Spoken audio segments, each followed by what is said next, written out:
Good evening, everybody. Welcome back to a reading of Star Wars, Episode 4. We are in Chapter 9, and here we go.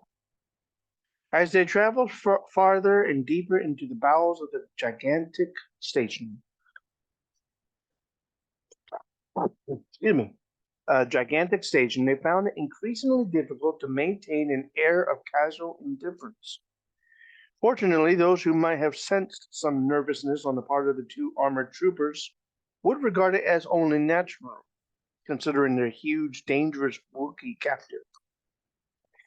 Chewbacca also made it impossible for the two young men to be as inconspicuous as they would have liked. The farther they traveled, the heavier the traffic became. Other soldiers, bureaucrats, technicians, and mechanicals bustled around them, intent on their own assignments. They ignored the trio completely, only a few of the humans sparring the Wookiee a curious glance. Chewbacca's morose expression and the seeming confidence of his captors reassured the inquisitive. Eventually, they reached a wide bank of elevators. Luke breathed a sigh of relief. The computer-controlled transport ought to be capable of taking them just about anywhere on the station in response to a verbal command. There was a nervous second when the minor official raced to get aboard. Solo gestured sharply, and the other, without voicing the protest, shifted to the next elevator tube in line. Luke studied the operating panel, then tried to sound at once knowledgeable, then tried to sound at once knowledgeable and important as he spoke into the pickup grid. Instead, he sounded nervous and scared, but the elevator was a pure response mechanism, not programmed to differentiate from the appropriateness of emotions conveyed vocally. So the door slid shut and they were on their way. After what felt like hours, but was in reality only minutes, the door opened and they stepped out into the security area. It had been Luke's hope they would discover something like an old-fashioned barred cells of the kind used on Tatooine in towns like Mos Eisley. Instead, they saw only narrow ramps bordering a bottomless ventilation shaft. These walkways, several levels of them, ran parallel to smooth, curving walls which held faceless detention cells. Alert-looking guards and energy gates seemed to be everywhere they looked. Uncomfortably aware that the longer they stood frozen in place, the sooner someone was bound to come over and ask unanswerable questions. Luke searched frantically for a course of action. This isn't going to work, Solo whispered, leaning toward him. Why didn't you say so before? A frustrated, frightened Luke shot back. I think I did. Shh. Solo shut up as Luke's worst fears were realized. A tall, grim-looking officer approached them. He frowned as he examined the silent Chewbacca. Where are you two taking this thing? Chewbacca snarled at the remark, and Solo quieted him with a hasty jab in the ribs. The panicky Luke found himself replying almost instinctively. Prisoner transfer from Block TS 1138. The officer looked puzzled. I wasn't notified. I'll have to clear it. Turning, the man walked to a small console nearby and began entering his request. Luke and Han hurriedly surveyed the situation, their gaze traveling from alarms, energy gates, and remote photosensors to the three other guards stationed in the area. Solo nodded to Luke as he unfastened Chewbacca's cuffs. Then he whispered something to the Wookiee. An ear-splitting howl shook the corridor as Chewbacca threw up his both hands, grabbing Solo's rifle from him. Look out! A seemingly terrified Solo shouted. It's loose! It'll rip us all apart! Excuse me. Both he and Luke had darted clear of the rampaging Wookiee, pulled out their pistols, and blasted away at him. Their reaction was excellent, their enthusiasm undeniable, and their aim ex- execrable. execrable. Not a single shot came close to the dodging Wookiee. Instead, they blasted automatic cameras, energy rate controls, and the three dumbfounded guards. At this point, it occurred to the officer in charge that the abominable aim of the two soldiers was a bit too selectively efficient. He was preparing to jab the general alarm when a burst from Luke's pistol caught him in the midsection, and he fell without a word to the gray deck. Solo rushed to the open common speaker, which was screeching anxious questions about what was going on. Apparently, there were audio as well as visual links between his detentions at station and elsewhere. Ignoring the barrage of alternate threats and queries, he checked the readout set on the panel nearby. We got to find out which cell this princess is in. There must be dozens levels, and here it is. Cell 2187. Go on, Drew and I'll hold him here. Luke nodded once and was racing down the narrow walkway. After gesturing for the Wookiee to take up a position where he could cover the elevator, Solo took a deep breath and responded to the unceasing calls from the comlink. Everything's under control, he said into the pickup, sounding reasonably official. Situation normal. It didn't sound like that, a voice snapped back in the no-nonsense tone. What happened? Oh, well, one of the guards experienced a weapon malfunction. Solo stammered, his temporary official lees lapsing into nervousness. No problem now. We're all fine, thanks. How about you? We're sending a squad up, the voice said now suddenly. Han could almost smell the suspicion at the other end. What to say? He spoke more eloquently with the business end of a pistol. Negative. We have an energy leak. Give us a few minutes to lock it down. Large leak, very dangerous. Weapon malfunction, energy leak. Who is this? What's operating number? Pointing the pistol at the panels, Solo blew the instrumentation to scraps. It was a dumb conversation anyway. He remembered turning, he shouted down the corridor, Hurry up, Luke! We're going to have company! Luke heard, but he was absorbed in running from one cell to the next and studying the numbers glowing above each doorway. The cell 2187, it appeared, did not exist. But it did, and he found it just as he was about to give up and try the next level down. For a long moment, he examined the featureless convex metal wall, turning his pistol to maximum, hoping it wouldn't melt in his hand. Before it broke through, he opened fire on the door. When the weapon became too hot to hold, he tossed it from hand to hand. As he did so, the smoke had time to clear, and he saw some surprise that the door had been blown away. Peering through the smoke, with an uncomprehending look at her face, was the young woman whose portrait R2-D2 had projected in the garage on Tatooine several centuries ago, or so it seemed. She was even more beautiful than her image, Luke decided, staring dazedly at her. You're even more beautiful than I. Her look of confusion and uncertainty was replaced by first puzzlement and then impatience. Aren't you a little short for a stormtrooper? She finally commented. What? Oh, the uniform. Luke removed the helmet, regaining a little composure at the same time. I've come to rescue you. I'm Luke Skywalker. I beg your pardon, she said barely. I said I've come to rescue you, Ben Kenobi. We got your two droids. The uncertainty was instantly replaced by hope at the mention of her oldster's name. Ben Kenobi. She looked around, ignoring him as she searched for the Jedi. Where is he? Obi-Wan. Governor Tarkin watched as Darth Vader paced rapidly back and forth in the otherwise empty conference room. Finally, the Dark Lord paused, glancing around as though a great bell only he could hear and rung somewhere close by. He is here, Vader stated unemotionally. Tarkin looked startled. Obi-Wan Kenobi? That's impossible. What makes you think so?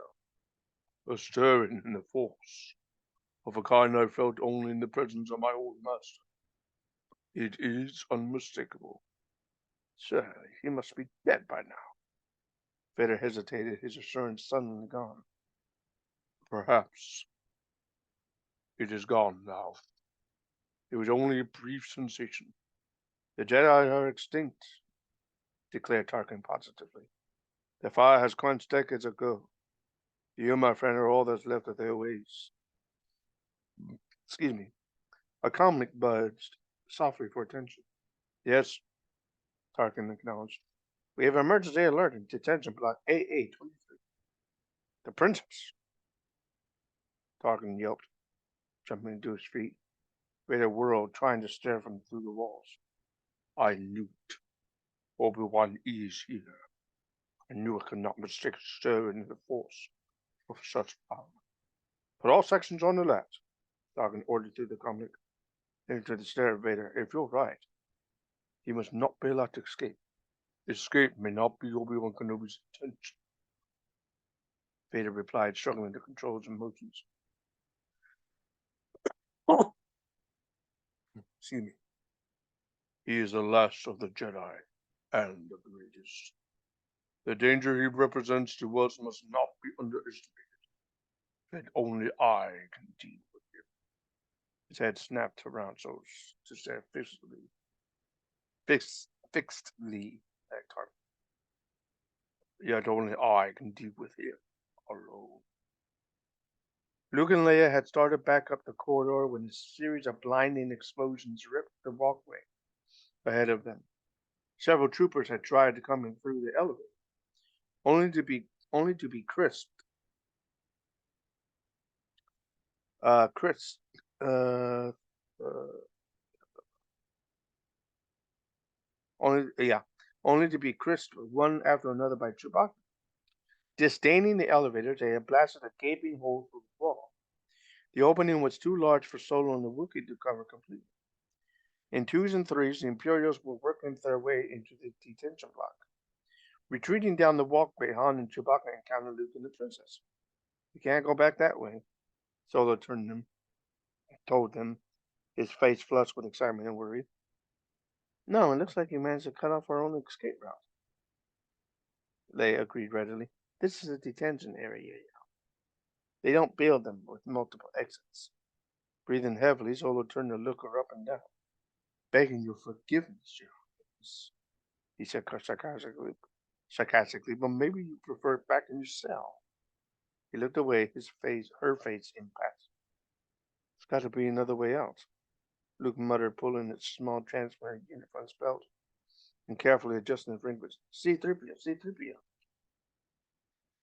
A familiar voice responded with gratifying speed. Yes, sir. You've been cut off. Are there any other way out of the detention area? Anything at all? Static crackled over the tiny grid as Solo and Chewbacca kept the Imperial troops balled up at the other end of the walkway. What was that? I didn't copy. Back in the gantry office, R2-D2 beeped and whistled frantically as 3PO adjusted controls, fighting to clear the awkward transmission.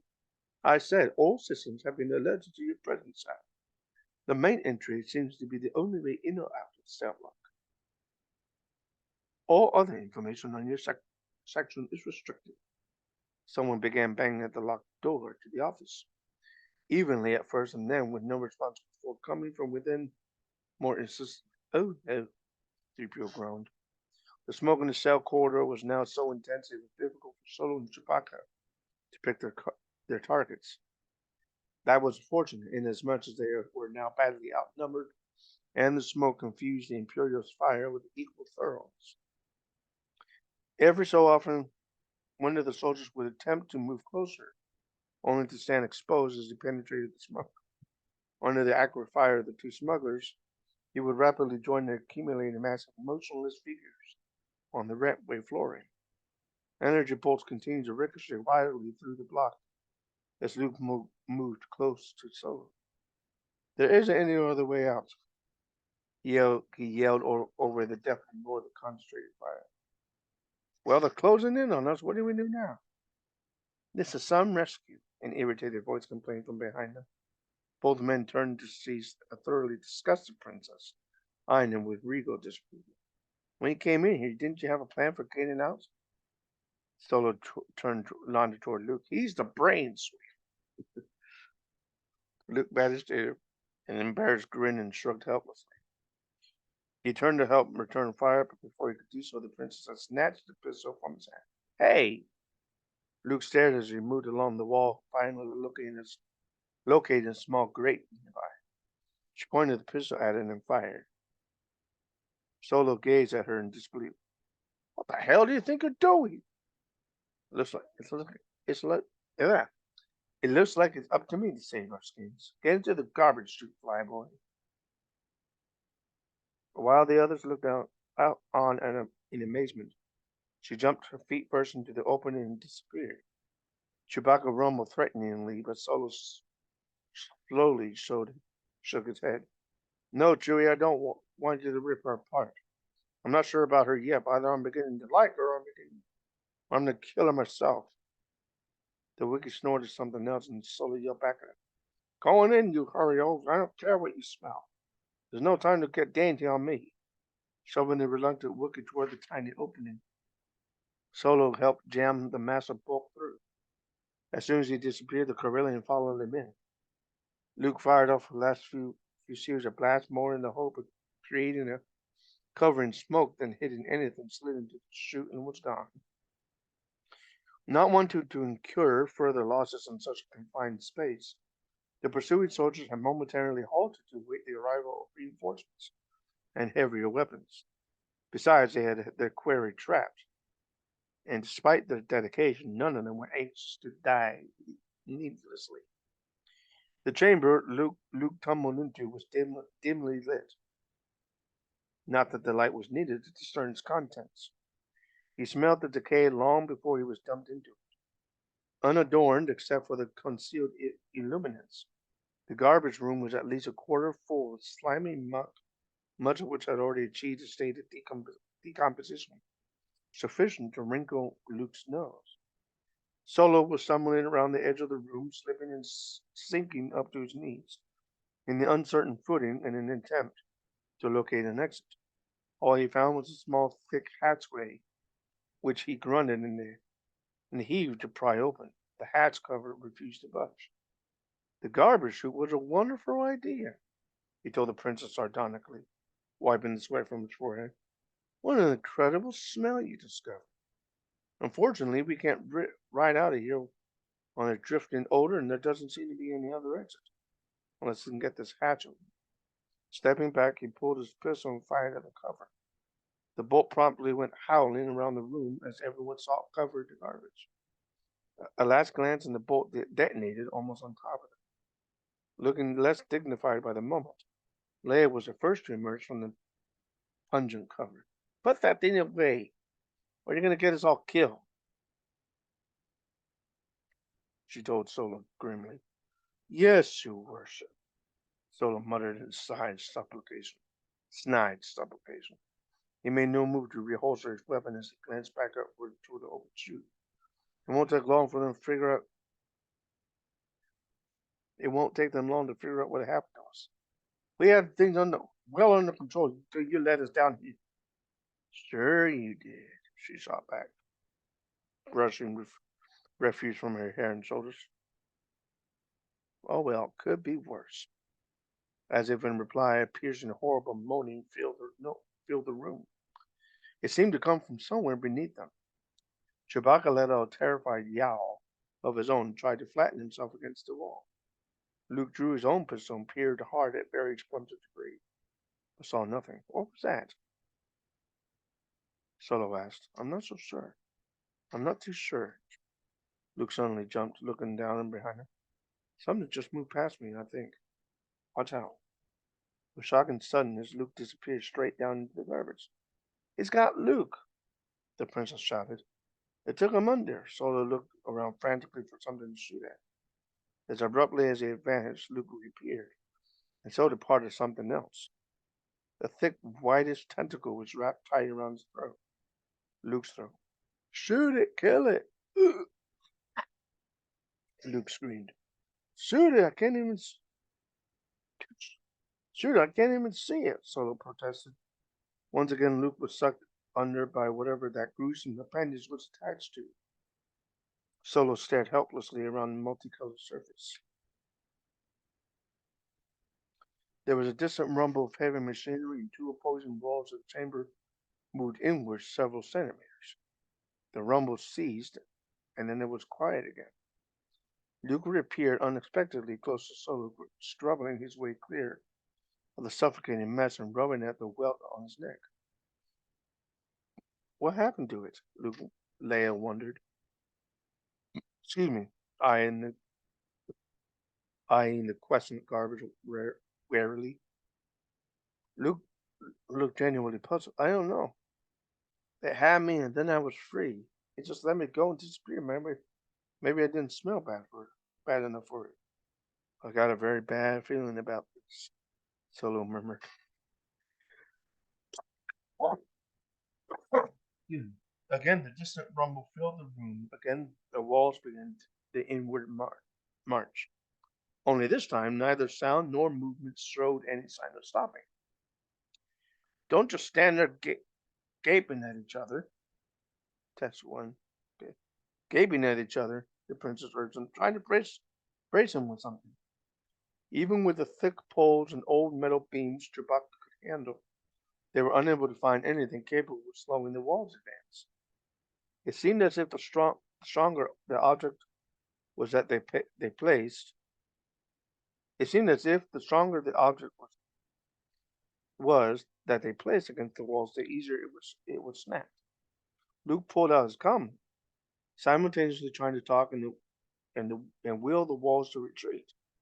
3PO, come in, 3PO. A decent pause produced no response, causing Luke to look worriedly at his companions. I don't know why he doesn't answer. He tried again. C-3PO, come in. Do you read? C-3PO. The muted voice continued to call. Come in, C-3PO. It was Luke's voice, and it issued softly, in between buzzings from the small hand calmly resting on the deserted computer console. Save for the intermittent pleading, the gantry office was silent. A tremendous explosion drowned out the muffled pleadings. It blew the office door clean across the room, sending metal fragments flying in all directions. Several of them struck the common, sending it flying to the floor and cutting off Luke's voice in mid-transmission. In the wake of the minor cataclysm, 4 armed and ready troopers entered through the blown portal.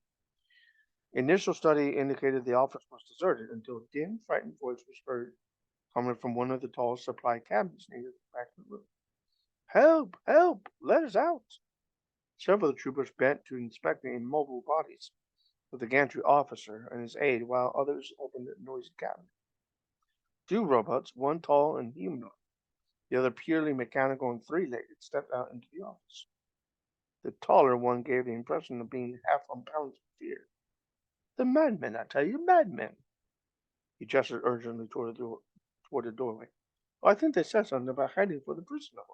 They just left. If you hurry, you might catch them. That way, that way. 2 of the troopers inside joined those waiting in the hallway and hustling off down the corridor. That left 2 guards to watch over the office. They totally ignored the robots as they discussed what might have taken place. All the excitement has overloaded the secretary and my companion yet. 3PO explained carefully. If you don't mind, I'd like to take them down the maintenance. Hmm. One of the guards looked differently and nodded to the robot. 3PO and R2 hurried out the door without looking back. As they departed, it occurred to the guard that the taller of the 2 droids was a type he had never seen before. He shrugged. That was not surprising on a station of this size. That was too close, 3PO muttered as they scurried down an empty corridor. Now we'll have to find another information control console and plug you back in while everything is lost. The garbage chamber grew remorselessly smaller.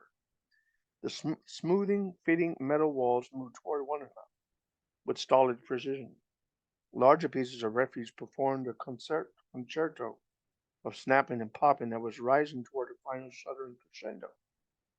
Chewbacca whined pitifully as he fought with all his incredible strength and weight to hold back one of the walls, looking like a hirsute Tantalus approaching his final summit. One thing's for sure, Solo noted unhappily. We're all going to be much thinner. It's popular for slimming. The only trouble is its permanence. Luke paused for breath, shaking the innocent calm and angry. What could have happened to 3PO? Try the hatch again, advised Leia. It's our only hope. Solo shielded his eyes and did so. The ineffectual blast echoed mockingly through the narrow chamber. The service bay was unoccupied, everyone apparently having been drawn away by the commotion elsewhere. After a cautious survey of the room, 3PO beckoned for R2 to follow. Together they commenced a hurried search for the many service panels. R2 let out a beep and 3PO rushed to him. He waited impatiently as the smaller unit unplugged the receptor arm carefully in the open socket. A super flash flurry of electronics spewed in undisciplined fashion from the grid of the little droid. 3PO made cautioning motions. Wait a minute, slow down. Sounds dropped to a crawl. That's better.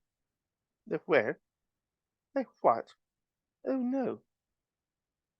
They'll only come out of there as a liquid. Less than a meter of life was left to the trapped occupants of the garbage room. Luke and Leia had been forced to turn sideways, had ended up facing each other for the first time, and the haughtiness was gone from the princess's face. Reaching out, she took Solo's hand, clutching it convulsively as she felt the first touch of the closing walls. Luke had fallen and was lying on his side, fighting to keep his head above the rising ooze. He clearly choked on a mouthful of compressed sludge. His comrade began buzzing for attention. 3PO, are you there, sir? The droid replied. We've had some minor problems. You would not believe. Shut up, 3PO, Luke screamed into the unit. And shut down all the refuse units on the detention level or immediately below it. Do you copy? Shut down the refuse. Moments later, 3PO grabbed his head in pain as a terrifying screeching and yelling sounded over the comm link. No, shut them all down, he implored R2. Hurry, listen to them. They're dying, R2. Curse this metal body of mine. I was not fast. It was my fault. My poor master. Order them. No, no, no. Screaming and yelling, however, continued far beyond what seemed like a reasonable interval. In fact, there were shouts of relief. The chamber walls had reversed direction automatically with R2 shut down and were moving apart. R2, 3PO, Luke called into the comm. It's all right. We're all right. Do you read me? We're okay. You did just fine. Brushing distastefully at the cleansing slime, he made his way as rapidly as possible toward the hatch cover. Bending, he scraped accumulated detritus away, noting the number thus reviewed. Open the pressure maintenance hatch on Unit 366, 117891. Yes, sir, came 3PO's acknowledgement. They may have been the happiest words Luke had ever heard. And that ends Chapter 9 of A New Hope. Hope you enjoyed it.